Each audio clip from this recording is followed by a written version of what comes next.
Hello bookworms! Today I'm going to be doing my June wrap-up. If you cannot tell from my voice, I am still a little bit sick. If you were there for our Fairy-a-thon live show, then you noticed that I had no voice and I sounded horrible. Today is the first day that I'm finally feeling a little bit better. I'm still coughing a little bit, but I definitely sound a lot better, but you can still kind of tell, so just letting you guys know going into this. But anyway, these are the books that I did read. First, I read The Start of Me and You by Emery Lord, which is a book that I have wanted to read for so long. It's one of the books that I put on my 10 books I have to read in 2019 list, and I'm really glad to have completed this one. It's actually the last currently published book of Emery Lord's that I haven't read, so I really wanted to rectify that. And I especially wanted to read this one because The Map from Here to There is going to be releasing in January, so I completely fell head over heels for Paige and Max. I think they were both fantastic characters. They live in a really small town, and Paige becomes known as the girl whose boyfriend died. So at the start of the year, she makes a list of things that she wants to do to try to push herself outside of her comfort zone and just try to get herself to be living a more normal life again and to be able to have fun without feeling guilt. As you can imagine, and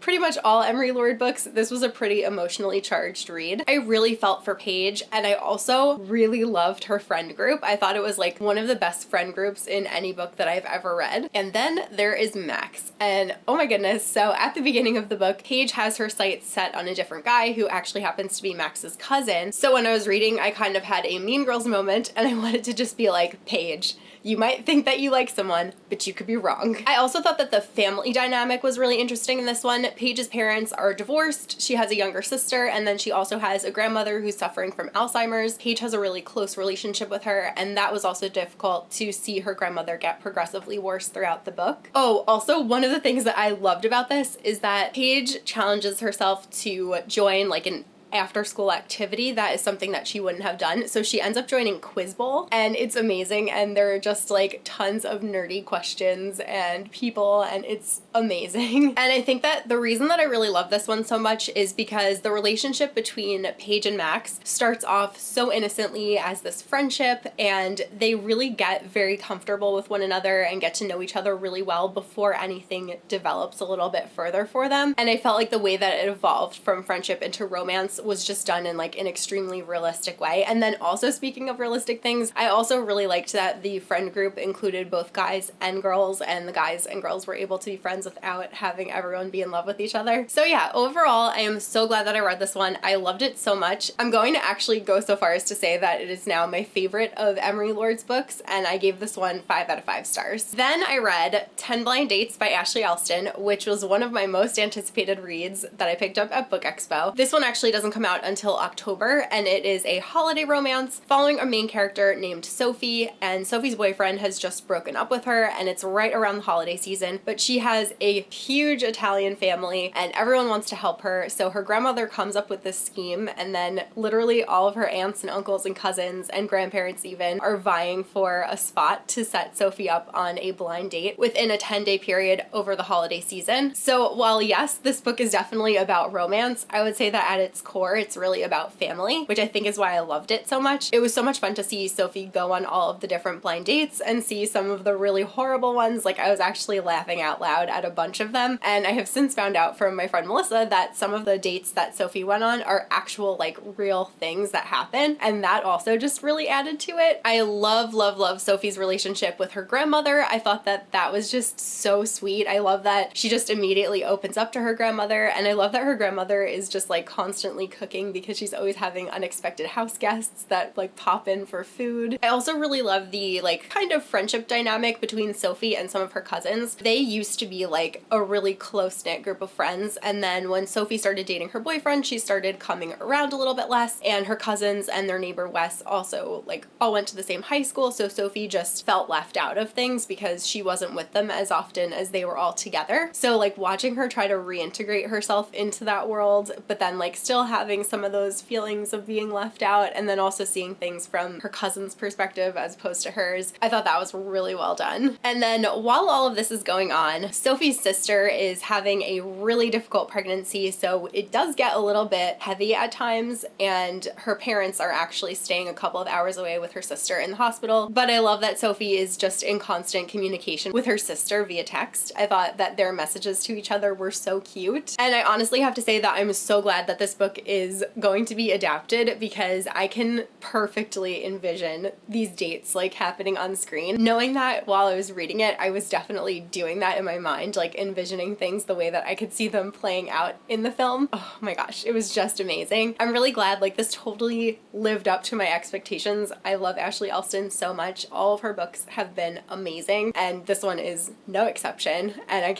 I'm seriously just like, I just want her to write everything. This was the first one that she wrote that was like a straight contemporary. All of the other ones have kind of like a mystery element to them, but I also had very high hopes for it because The Lying Woods read more like a contemporary to me, and that was a 5-star read also. So yeah, love this one, love Sophie, love her whole family, love the whole date aspect. Just everything about it was so great, and I think that I'm definitely going to reread this one during the holiday season, and I gave this one 5 out of 5 stars. Then I read There's Something About Sweety by Santaya Menon, and I would say that this is such an apt title for this book because there really just is something about Sweety that I loved so much. She was such an amazing character. I was honestly just rooting for her from page 1. So at the beginning of the book, Rishi's brother Ashish is pretty heartbroken because his girlfriend Celia breaks up with him. He kind of like has lost all of his moves, and he's just not doing well when he tries to talk to girls and stuff. So then he gets the idea from his friend to ask his parents to set him up with someone, since they did such a good job setting up Dimple and Rishi, and it's adorable. Without giving too much away, Ashish's mom contacts Sweety. She goes to lunch with Sweety and her mother, and then she asks her mother if it would be okay if Sweety and Ashish started dating each other. But Sweety's mom is opposed to the idea, and then Sweety and Ashish start hanging out and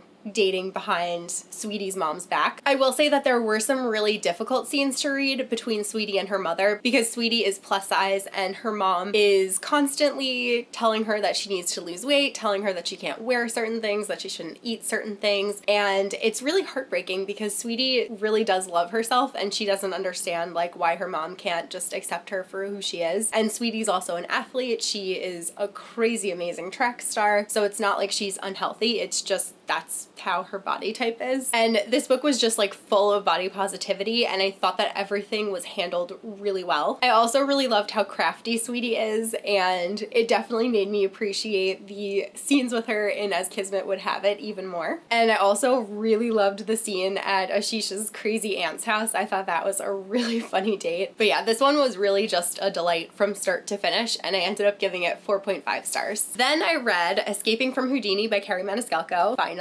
So I have loved every installment of this book so far, except there was one element between Audrey and Thomas that made it a little bit hard to enjoy this one. I don't want to be spoilery, obviously, because this is the 3rd book in the series, but as much as that element bothered me, I think it bothered me less than it bothered other readers, just because I kind of went into it with the attitude of, okay, I see what's happening here, but I have faith that this will be resolved and that things will satisfyingly conclude themselves in the final book. So apart from that, what I could not get enough of is just how incredible the setting of this book is. Our characters are stuck aboard this cruise ship where there are gruesome murders happening like every single night. It was fun and also kind of horrifying for me because it was like a juxtaposition of two of my favorite things. Because on the one hand, we had this really intriguing carnival that really gave me Caraval vibes, but then on the other hand, it was also a murder cruise, which is pretty much my worst nightmare. And then we're also actually getting an ebook novella that's coming out on July 15th. That's going to be told from Thomas's perspective, so I'm really looking forward to reading that. That'll be another thing to like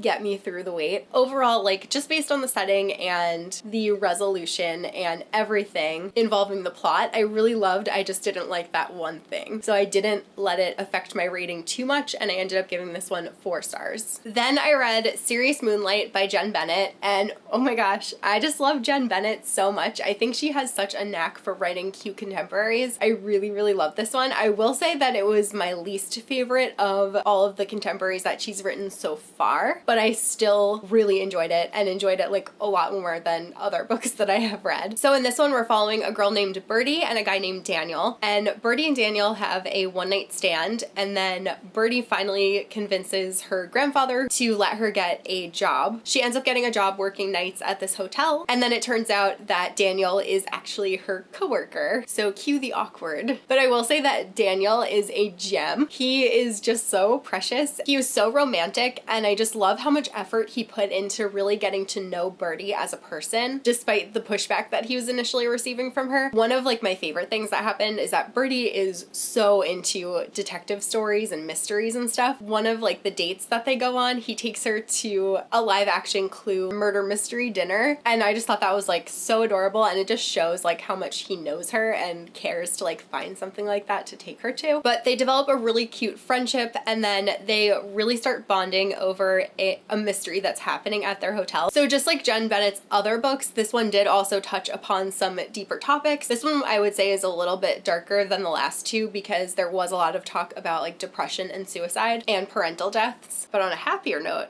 there was a lot of pie. I really love the Seattle setting, and I also really loved that Jen added quotes from famous detectives at the beginning of every chapter. I thought that was like a really nice little touch. And I also say this like every time I read one of her books, but I feel like she just does such a great job of developing fully fleshed characters, and I feel like I could picture Birdie. Like Birdie in particular, like I said, is obsessed with like detective stories and stuff, but she also always wears a flower in her hair, and there's just always some kind of like signature thing about Jen's heroines, and I really appreciated that. So as I said, it was not my favorite that she's written so far, but I still really enjoyed it, and I ended up giving this one 3.5 stars. I just realized that I forgot to talk about Tithe by Holly Black. So this is a book that I read for Fairy-a-thon along with Alexa from Alexa Loves Books, Mel from Mel to the Any, and Jane from It's Jane Lindsay. All four of us are co-hosting Fairy-a-thon, and we did like an hour-long live show that is on Jane's channel, so if you want to hear our very full, in-depth, and spoilery thoughts on this book, you should go to Jane's channel and check it out, and I'll leave a link to that down below. I'm not going to go too much into this one since we did have that super long discussion about it. I will say that I'm reading this in preparation for The Queen of Nothing, which is the third and final book in the Folk of the Air series. This was rough.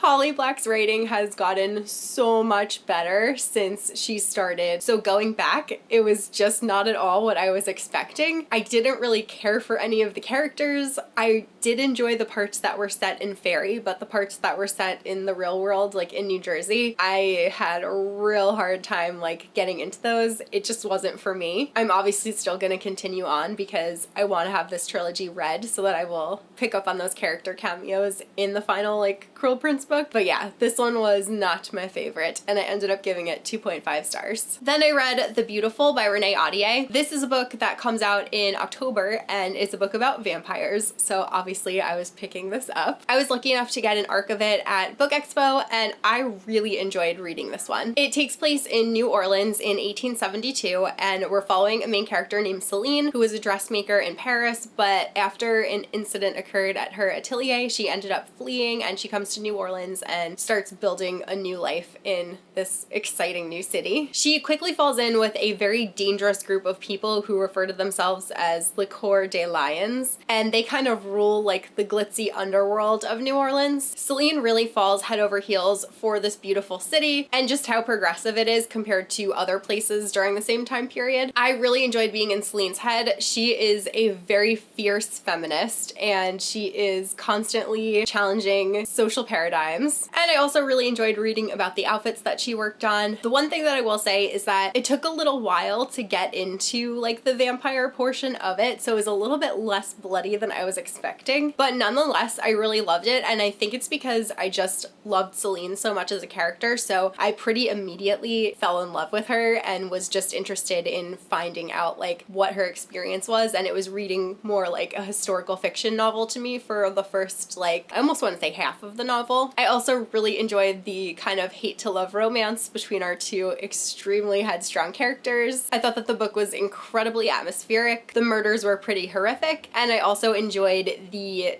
dual perspectives. So we get Celine's perspective, and then we also have a couple of short chapters where we get to kind of go inside the murderer's head. So overall, I really enjoyed it, but because it took a little bit longer to get to the vampire part, I ended up giving this one 4 stars. Then I read Maybe This Time by Casey West, and this really pains me to say, but I didn't really enjoy this one. I definitely enjoyed it more than Fame, Fate, and The First Kiss, but so far Casey West's recent novels have been a little bit of a letdown for me. I think part of the problem is that this one read incredibly young, which obviously it is a young adult book, but these characters were about to be like going into college. They just read more like middle school characters to me. I think that the idea of this book is really good, but I just didn't think that the execution was there. So it follows a girl named Sophie who works at a flower shop and a guy named Andrew, which I thought I was going to be a little bit more biased about this book since the love interest was named Andrew, but even that didn't really help. Sophie works at a florist, Andrew works for a caterer, so the book is told over the course of 1 year, and it's told through all of the different events that they see each other at. So it's hate to love, and in the beginning they can't stand each other, but that is kind of where the immaturity came in. The way that Sophie treated Andrew was like the way that a kindergartner would treat someone that they liked. It was just kind of unbelievable for her to go from that obnoxious to ending up liking him. I did love all of the tidbits that we got about flowers before each of the events. I thought that those pages were really cute. I also did enjoy the friendship between Sophie and her friend Micah, but unfortunately it didn't save the book for me. I also thought the family dynamic was interesting because Sophie's mom is a single mother, so she kind of gets annoyed at her mom a lot of times and she has to help out a lot with her little brother. And I also really liked the message that the book sent, but again, I just think the immaturity and the execution just didn't work for me, and I ended up giving this one 2.5 stars. But then I read Second Chance Summer by Morgan Matson, and this book I really loved. I will say that I basically cried forever. Like, I was literally crying for at least an hour after I finished reading this book. It was really rough. But I am really glad that I pushed myself to do it because, similar to Emery Lord, this was the last Morgan Matson book that's published that I hadn't yet read. So full disclosure for those who don't know, my mom has been battling cancer for like 10 years, and this book is all about a parent that gets cancer, gets a very deadly cancer, and I always stayed away from this because I knew that it would hit really close to home for me and it would be really challenging to read, and I definitely was correct about that. The last time that my mom went to the doctor, she got good news, and her next scan is mid-July, so it kind of felt like a now or never time for me to do it, and I'm glad that I did. In the book, we're following a girl named Taylor, and her father has just been diagnosed with stage 4 pancreatic cancer, which is a cancer that doesn't really have any treatments that works for it. The doctor basically said that her father has about 3 months to live, but it could be less, it could be more. So he wants them all to go to their lake house in the Poconos to spend one last summer together as a family, and it was a really challenging read. As the book progresses, her father gets increasingly worse, but I will say that it was just so beautifully done. And also there was a whole lot more that was going on in this book besides the sick parent, but that was like the one element that I was hyper focused on. I really thought that the romance in it was super cute. It was like a second chance romance. Obviously Second Chance Summer. I thought that it was really fun to get to see Taylor's interactions with the people from her past that she kind of ran away from. As we go further in, we get some glimpses into the past and into things that happened, and I liked her as a character a lot. She definitely is somebody that knows her flaws. So like anytime that there's something challenging that happens, she tends to run away. Like even if somebody is just upset in her house, she'll like just leave and take a walk or something, and she totally like knows that about herself and she owns it. But she really spent this summer facing issues head on instead of going into that flight mode. I thought that her character arc was just incredibly done. And I also have to say that this book just like captured summer better than any book that I've ever read before. I think everything about it like just made me so nostalgic for the days when I had an entire summer off and I wasn't just like working full-time for the rest of my life. I thought that all of the scenes by the lake were really fun. I really liked that Taylor ended up working at the beach and she made some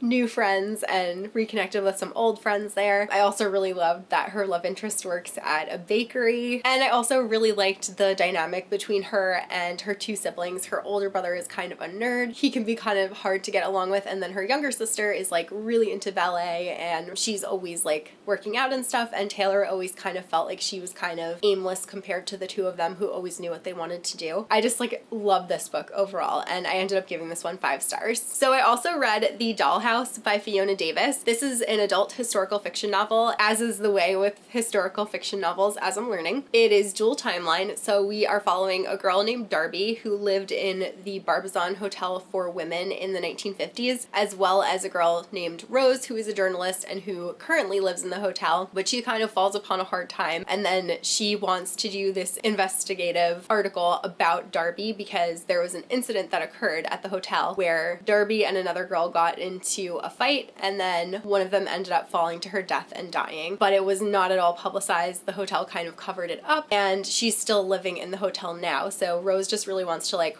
find out what happened. I will say that Rose made some really bad choices in this book, and especially as a journalist, I did appreciate that she gets called out on it. I did find Darby's story pretty interesting because she went to the Barbizon to be one of the working girls and become like a typist and become a secretary, but she ends up getting put to live on one of the floors with the model girls. They're just very different. She ends up like butting heads with some of them, and it's really about her kind of like figuring out what she wants to do and learning who she is and like going after what she wants instead of what she's been told that she's supposed to do. This is Fiona Davis's debut novel, and I think it definitely did read like a debut. While I was interested in it, I didn't feel like the writing was like there yet. I still want to read the rest of her novels. I love that all of them are set in New York, obviously. I just felt like this one could have used a little bit more work. So I enjoyed it, and it was a really quick read, and I ended up giving it 3 stars. Then I listened to Onyx by Jennifer L. Armentrout on audiobook. This is the second book in the Lux series. Obviously, I don't want to spoil anything that happens in the first one since this is a second book. We're following a girl named Katie who is a book blogger, and she is living in this town where there are aliens. There are a couple different alien races, and the alien races don't get along, but obviously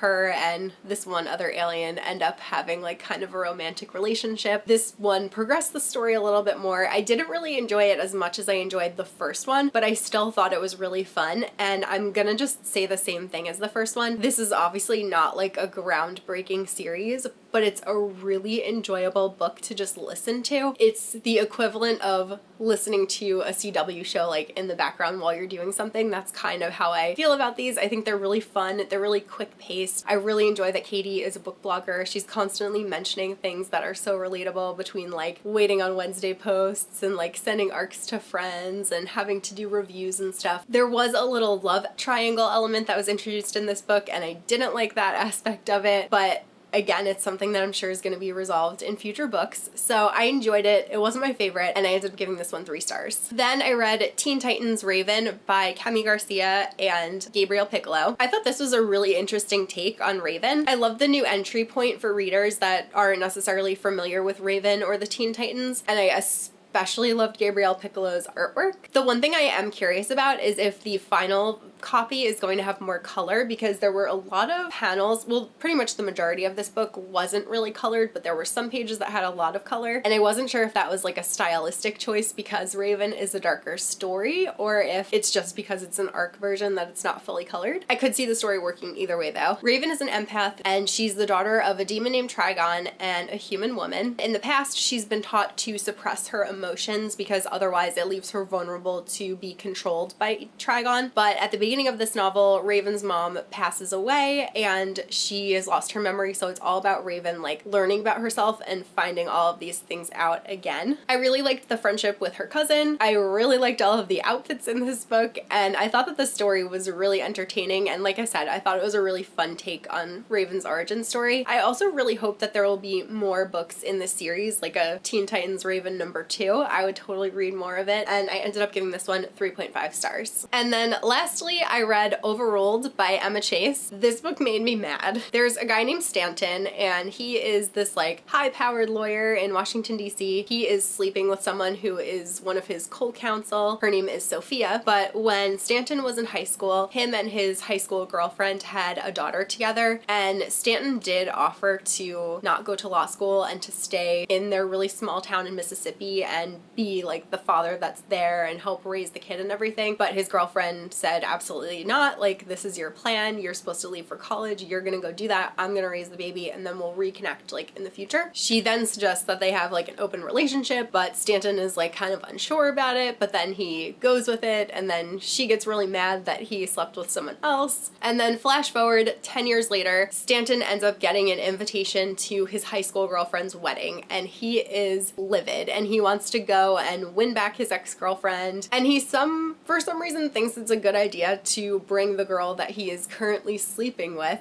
to help him win back this other girl. And she's like, I feel uncomfortable about this, but he's a great guy and I want him to be happy, so sure, I'll go do this. And I just found it really hard to believe that this like high-powered, intelligent woman would just like go and like try to get his ex-girlfriend back. It just was like kind of unbelievable to me. And then she like keeps sleeping with him while he's trying to get the other girl back, and he's like constantly leaving her alone in this place where she doesn't know anyone while he's trying to win the other girl back, and like also trying to sabotage the marriage between his ex-girlfriend and this guy that she's planning on getting married to. And that's like just really icky. And I really only finished this book because one, it was a quick read, and two, I liked Sophia mostly. I felt like she was a good person at heart, but just kind of misguided, and I wanted things to end up well for her. This is a series, but it's companion novels. I do like the character that it's going to be following in the next book, so I think I might continue on, but overall I didn't like this first one, and I ended up giving it 1.5 stars. So those are all of the books that I read in June. I read more than I thought I did, which is exciting. Let me know if you read anything that I've mentioned. I actually read quite a bit of backlist books and then quite a few arcs, so it was like an interesting mix that I had going there. But that's all that I have for this video, and I will see you guys soon in a new one. Bye!